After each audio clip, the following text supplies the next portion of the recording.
But this morning we talk about mothers. Mothers today is about honoring the commitment that you all make.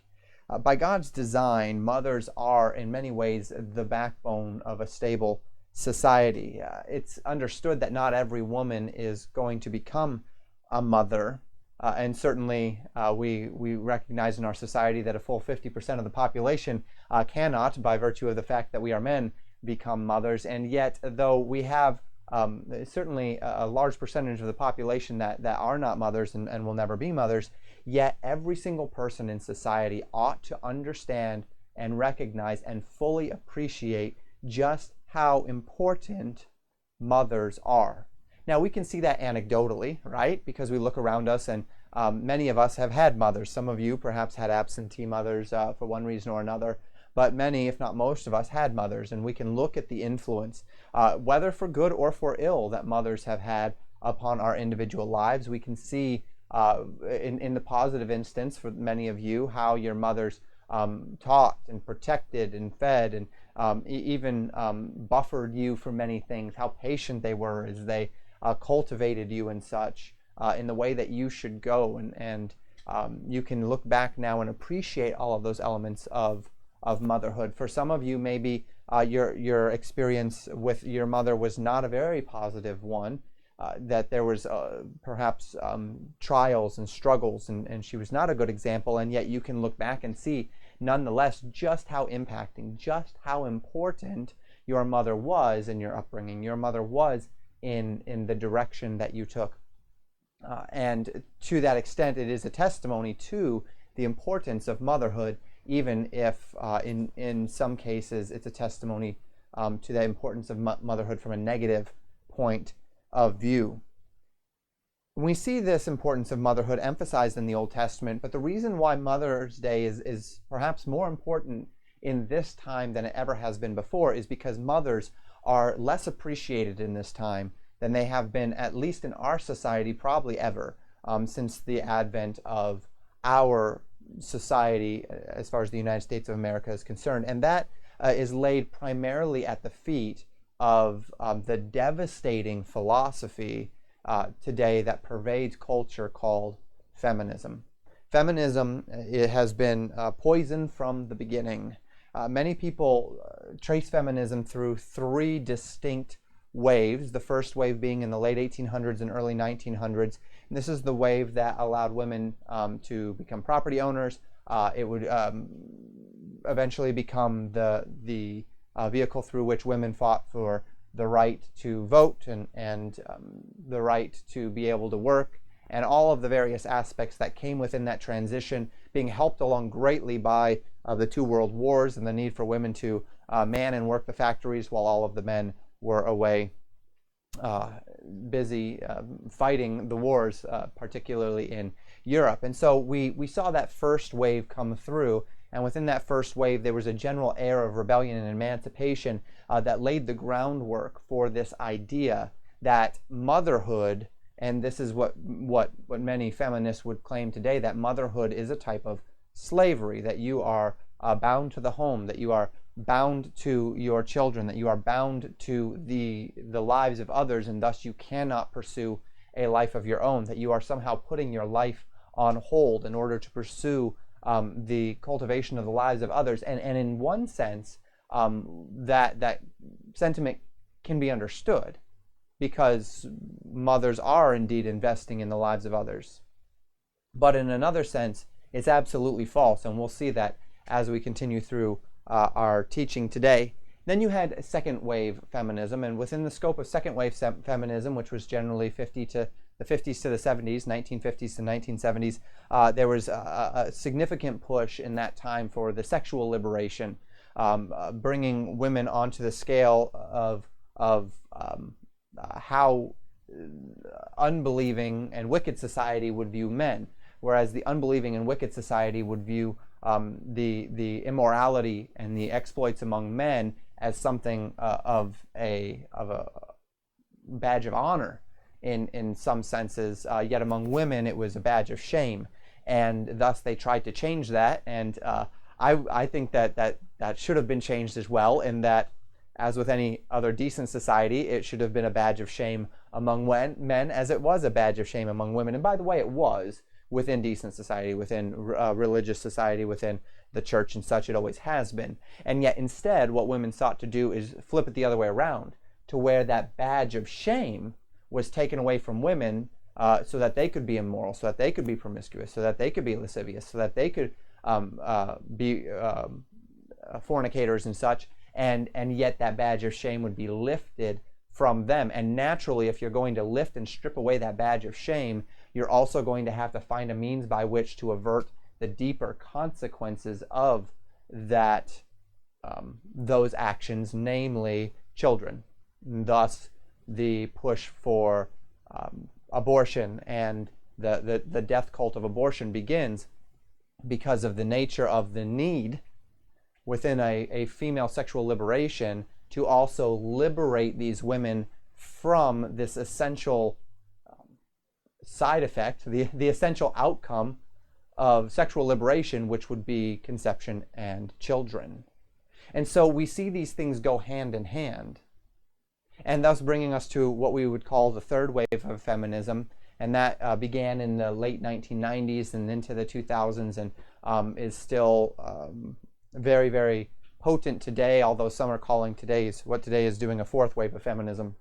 But the third wave of feminism would be for a massive, strong push after the conservative swing in the 80s and into the early 90s, thanks in large part to the presidency and administration of Ronald Reagan and the rise of the religious right and such, and Billy Graham and all of those various things. And so this strong swing back back into the death cult of abortion, as well as this false notion of equal pay, where women state that they receive 70 cents on the dollar for the same work, which is absolutely false, statistically false, provably false in every way. I can get you those statistics if you want to contact me personally, if you've ever had to deal with that. It is absolutely false and completely disingenuous to say such things, but of course that is what is being pushed. And naturally, all of the other elements of victimhood and mentality. Third wave feminism is the deepest element here, historically, of the push toward cultural Marxism, the push toward this communist utopian idea, the overthrow of the Western world, the overthrow of the society that is built on Judeo-Christian values, in a full attempt to cast off what has been God's design and the recognition of God's design in society, and to fully appropriate humanism into the mix. And that is really the pinnacle of feminism, is to bring about the epitome of humanism, and that man makes himself his own God. And the deepest and the greatest casualty of the feminist movement, particularly third wave feminism, has been motherhood. So that motherhood today is viewed among feminists as slavery, and they liken it to the same thing as the slavery that we would recognize in the United States prior to the 1860s, when we had the Civil War, and then of course the various elements with Jim Crow and such, and the Civil Rights Movement, leading to the fullest removal of the vestiges of institutional racism within our country. And they would liken it to the exact same issue, and in doing so, they believe motherhood is the enemy, and that motherhood is the problem. And we see that pervasively, so that in many corners of our society today, this day, Mother's Day, is a day of loathing, is a day that they would not desire to acknowledge, is a day that they would look at as a day of shame, as a day that shows the lack of progress that they have made in toppling the Judeo-Christian values of our society. And the reason why is because motherhood is so deeply rooted in biblical doctrine. It is so deeply rooted in God's design.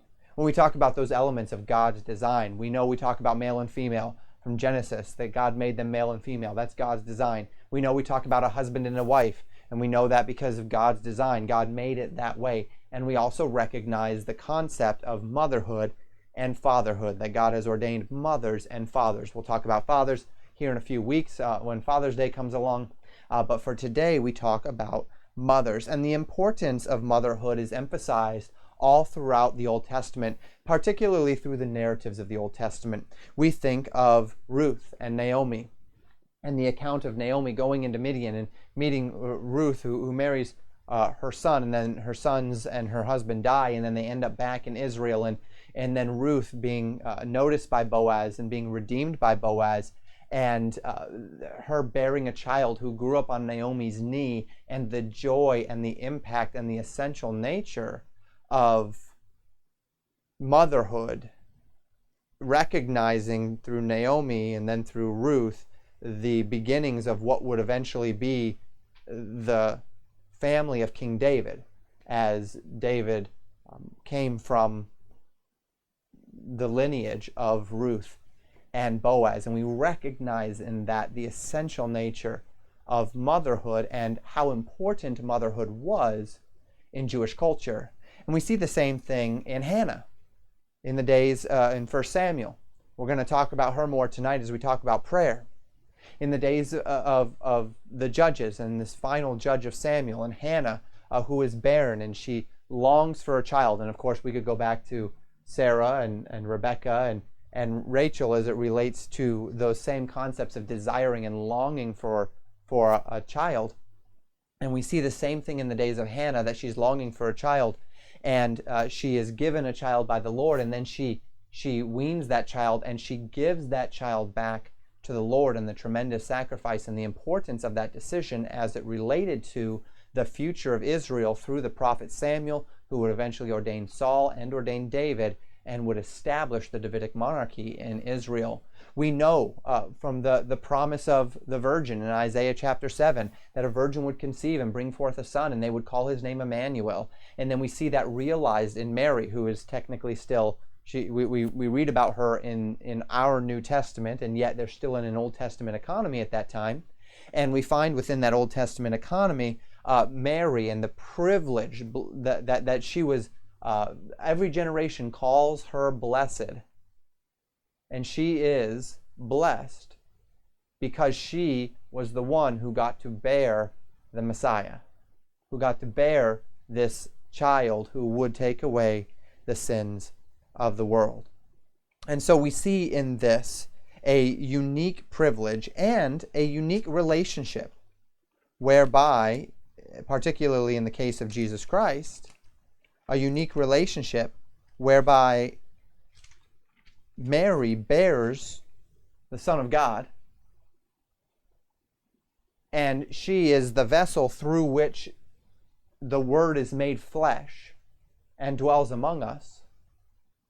And yet, the one who she bears would end up dying on the cross to save her from her sins, would end up being her Redeemer and her Messiah, though she bore him. And thus we see this wonderful relationship between the man and the woman, whereby man is in our society as the one who is the head, and yet man is sourced in woman, spending 9 months literally connected to his mother in order to bring about his life, by which then he takes in society that headship role. And the first example of motherhood and the nature of what motherhood is supposed to be that I would like us to consider today is in Titus Chapter 2. Many of you are well familiar with Titus 2 as it relates to sound doctrine and various, we might call them family groups or elements of the family, but more specifically elements of society in the church and in society as it relates to the elder and the younger.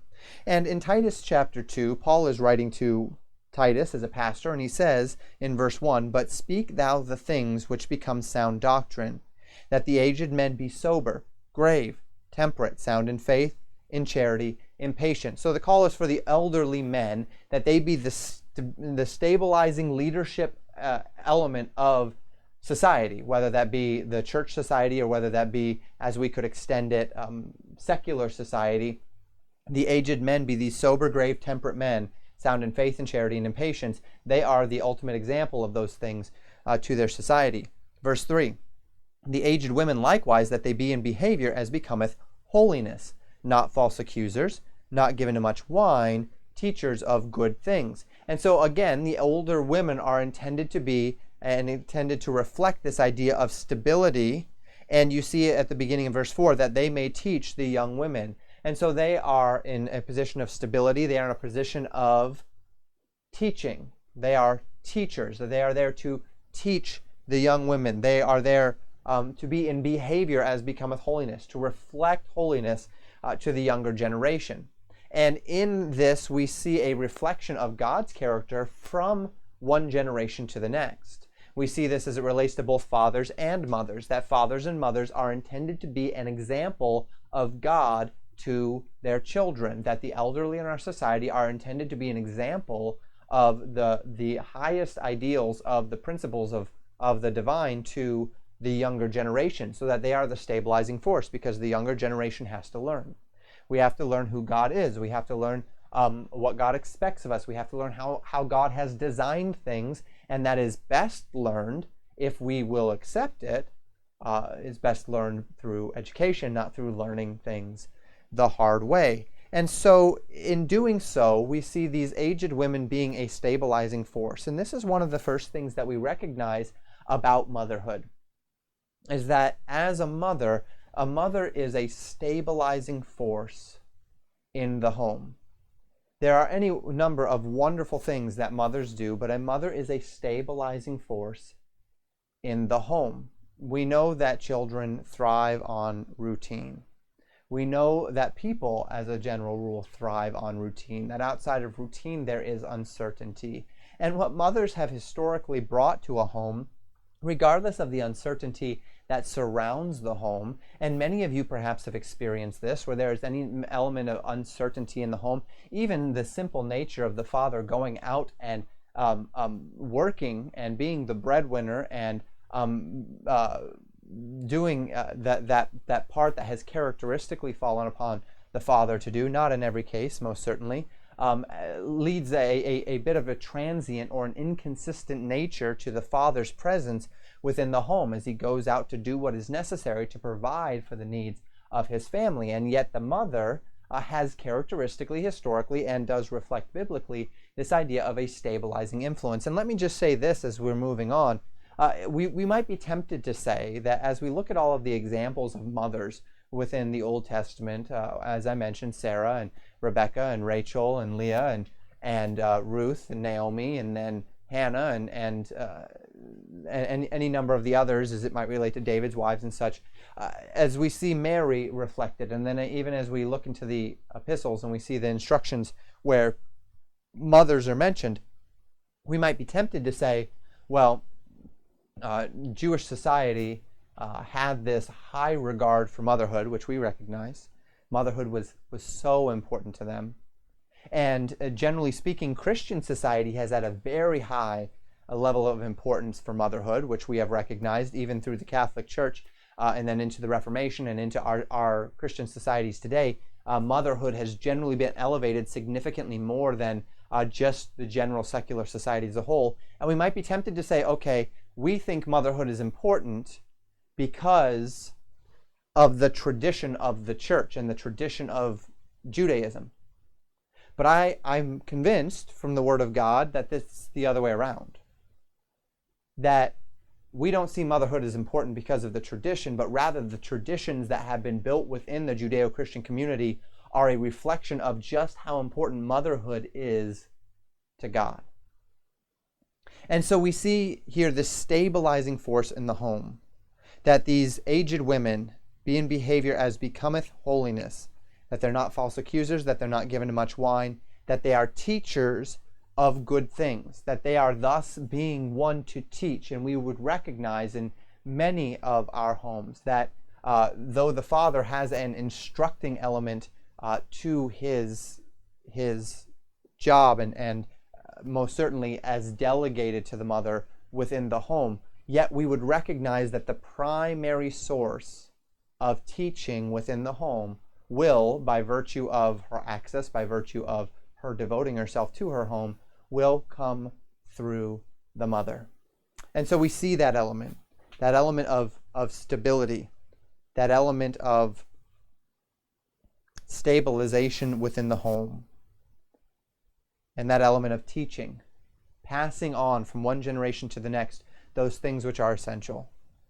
And we already read in verse 4, the beginning of it, that they, that would be the aged women, may teach the young women to be sober, to love their husbands, to love their children.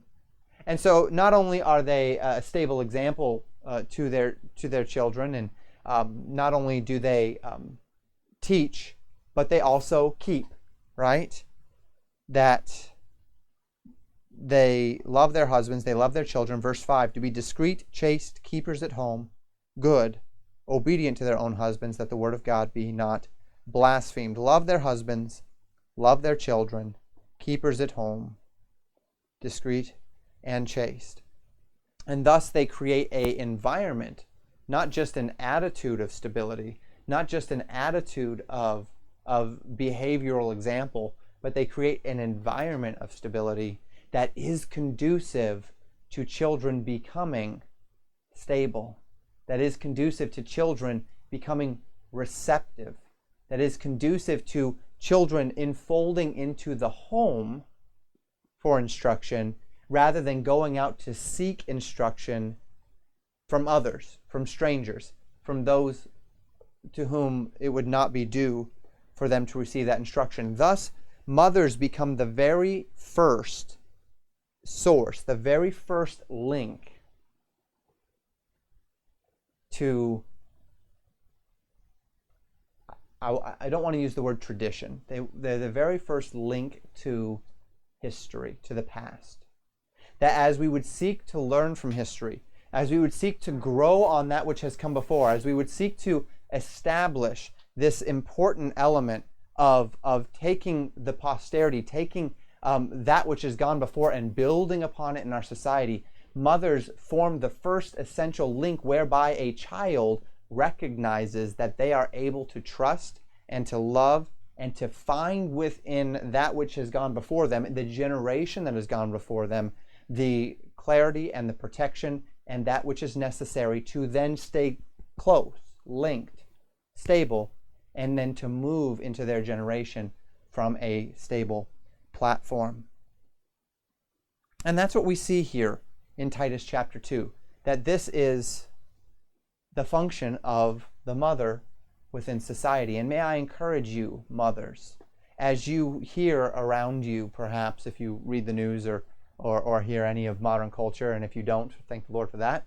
But if you hear those things and you're recognizing this spirit, this antagonistic spirit against motherhood within society, trying to paint motherhood as if there's something about it that is less than ideal, that is less than best, that is holding you back, that is getting in the way of who you are to be. Titus chapter 2, as well as what we'll see next in 1 Timothy chapter 2, paint a very different picture. Much to the contrary, to whatever extent you devote yourself to your children, to whatever extent you are pouring yourself into a stable, consistent, educational, thriving household, a place for them to be safe, a place for them to be fed, a place for them to be taught, a place for them to grow, a place for them to remain. You are fostering in their hearts a receptivity to doctrine, a receptivity to the faith which was once delivered to the saints. You are showing them the exemplary nature of sound doctrine, and you are helping, even just in that, instill a measure of sound doctrine, a clarity of mind by which they can receive sound doctrine with gladness. Don't miss out on that. Don't lose sight of that. Don't forget the importance of your role in that regard. And that brings us to our second concept in 1 Timothy chapter 2. In 1 Timothy 2, we went through 1 Timothy not too long ago within our Sunday morning, so most of you are very familiar with this passage. And Paul is talking about those various elements of what is to be done in the church. And he begins in chapter 2, speaking to Timothy about supplications and prayers and intercessions and giving of thanks being made for all men.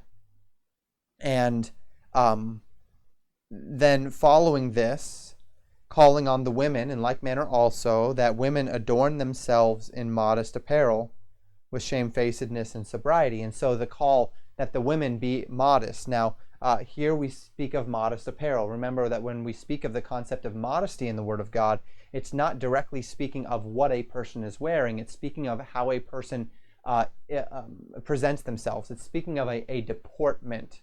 Modesty, the concept of modesty is not drawing attention to oneself. And there are any number of ways that a person does or does not draw attention to themselves, and only one of them is with what they wear. The manner in which I present myself, my actions, my attitude, all of these things can be a part of how it is that I present myself. And so the women are called to adorn themselves in modest apparel. And remember that within this context, we are speaking directly of the church. Now, in Titus Chapter 2, we spoke of the woman's, the mother's essential nature within the home. That within the home, she is creating a stabilizing, teachable environment whereby the children will be able to link themselves to the concepts of sound doctrine within that first stable, careful, protective environment of the home. Now, then we transition to the concept of the church. And in 1 Timothy chapter 2, that is Paul's focus, is the church. And so as he speaks to women in the church, he says in verse 11, "Let the women learn in silence with all subjection.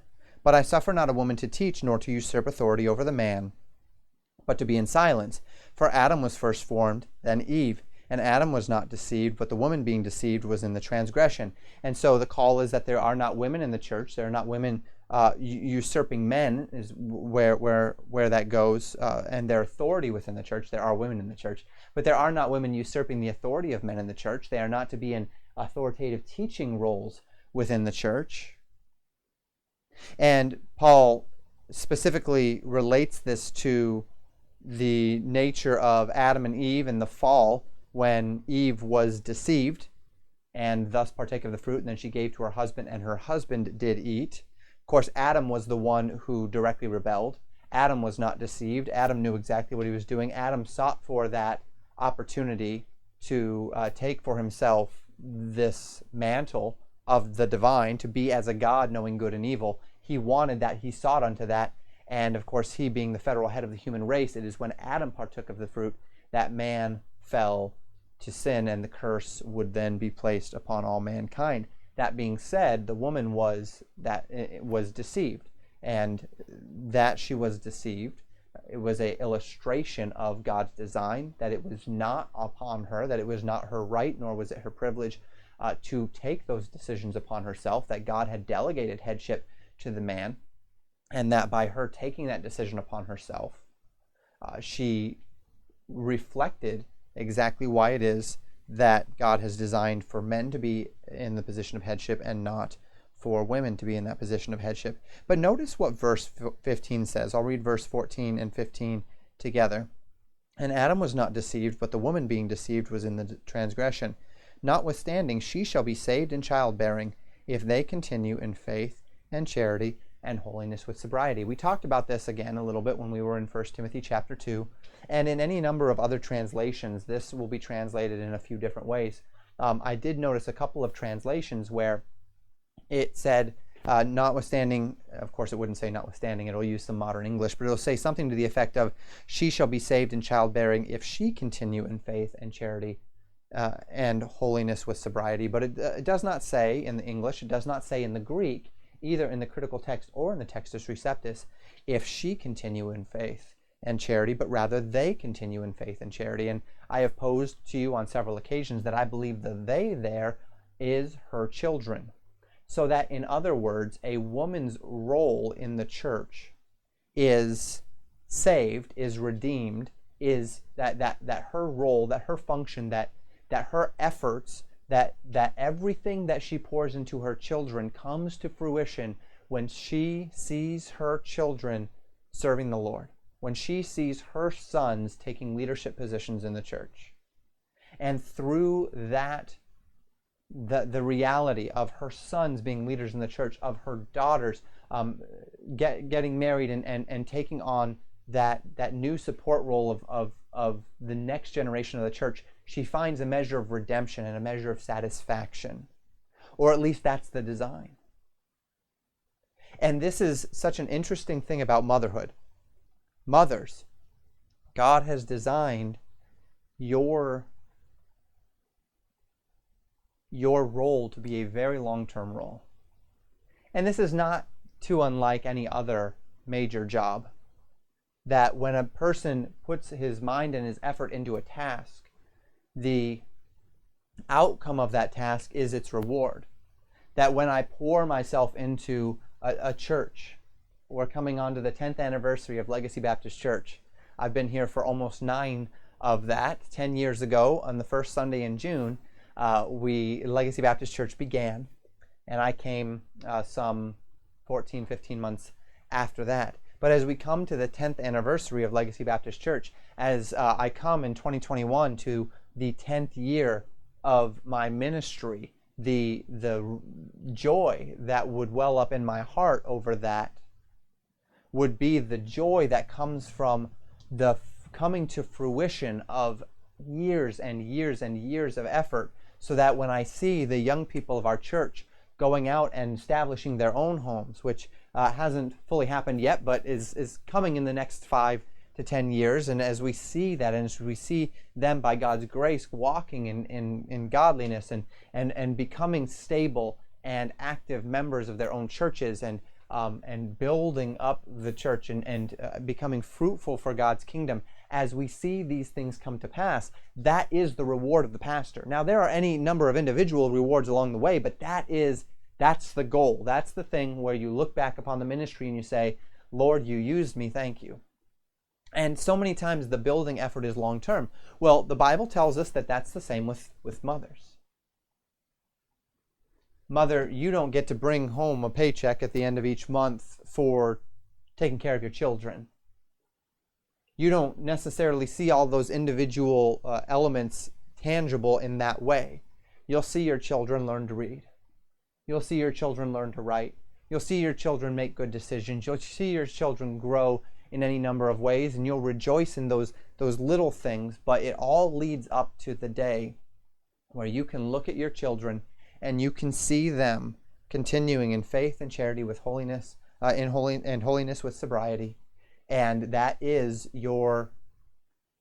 mission accomplished as it relates to you bringing up children and producing them to the church in the same way that Hannah weaned her child and then gave Samuel to the priest and said, I am giving this child to the Lord. I have dedicated this child to the Lord. On that day when you can say, Lord, these children have been raised for you. And that is the redemption. That is the salvation. That is the joy that Paul speaks of as it relates to mothers. Thus we find that mothers don't just lay the foundation for the next generation for as it relates to stability in the home, but mothers also bring about the foundation of the next generation of the church. And this is essential. I am the pastor of Legacy Baptist Church, and I give you doctrine. I teach you what the Bible says, and then the Holy Spirit takes what the Bible says and applies it to your heart in a meaningful way, and that gives you the tools necessary in order to found your life upon sound doctrine and to build it up. But mothers, you're the one that's home with your children. You're the one that is reinforcing that throughout the week. And if any of our children grow up to be stable, functional, helpful children in the church, in the majority of cases, it will be in no small part because of the work that mothers have done in their children. And most certainly, this will be a vindication, a validation, a reward for all of the hard work you have put in. Now, as we consider these things, we recognize that the mother's role in society is absolutely incalculable. Not only is being an active and dedicated mother not a loss, it is the pinnacle of societal participation. Any stable society is built not on the backs of innovation, not on the backs of fiscal policy. A stable society is built on the backs of stable families. A stable society is rooted in mothers who see their job as important and valuable in itself. Not that you're putting your life on hold for a number of years waiting for it to be over so that you can get back to life. Not that you are simply there to sustain your children's life and then shoving them off on other people to teach and to educate and to influence. But those of you who are willing to take upon yourself the responsibility of motherhood, it is beyond valuable to society. It is the very foundation, the backbone of stable society. As your children grow and as they fear God, that brings about in itself its own reward. And so in many ways today, mothers, I just want to encourage you to keep on keeping on. To not be taken in by the spirit of this age, which would seek to lay upon mothers some inferiority. To not be confused by the ideas that are around in culture that somehow mothers are giving up something by staying home to take care of their children. That somehow mothers are giving up something by devoting themselves to these little lives rather than devoting themselves to their own ambitions, to their own ideas. Yes, you have ambitions. Yes, you have talents. Yes, you have ideas. But remember, mothers, you're not the only one who may have given those things up. Men do that too. Most men do not necessarily do what they do simply because it's what they've always wanted to do. They do what they do because it's what is best, what's right, what's needful for the family. They do what they have to do, not necessarily what they want to do. And mothers, for you to establish a mindset whereby motherhood is the aspiration, motherhood is the goal, motherhood is the opportunity, is right and biblical and good. And don't let the spirit of our age strip from you that which God has established. That from Titus Chapter 2, mothers form the stabilization of the home, the godly and stable example and teaching within the home. That from 1 Timothy Chapter 2, mothers lay the foundation for the next generation of the church. That you as a mother are, by being the best mother you can be, being the most helpful force in our society that you could possibly be. And to that extent, regardless whether you're a mother or a father or just unmarried, whether you have children, whether you don't have children, all of our society ought to engage wholeheartedly in Mother's Day, because mothers are the very backbone of our stable society, and we need to defend and fight for motherhood. We need to seek to help others understand the importance of motherhood, because if our society is to continue, if our culture is to find any sort of rejuvenation at any point, it will most certainly have a large part to do with the nature of how the women in our society see motherhood and the degree to which they take that motherhood seriously. So may we take it seriously. And mothers, may I express again as we close our message today how thankful we are for you. Typically on our Mother's Day we'll have something in the back of the church for our mothers to take with them. Unfortunately, none of you are here or there or anywhere together to be able to do such a thing today. But families, I hope that you will make your mothers feel special today. Mothers, I hope that you can see how special you are to God. God bless you for the work that you're doing. Don't be weary in well-doing, for as Galatians 6:9 says, in due season You will reap if you faint not. And let's maintain that important perspective as it relates to motherhood within the church. Let's guard that important perspective as it relates to motherhood within the church, because indeed it is essential to our church, to our societies, and then, of course, to our families. Let's close in prayer.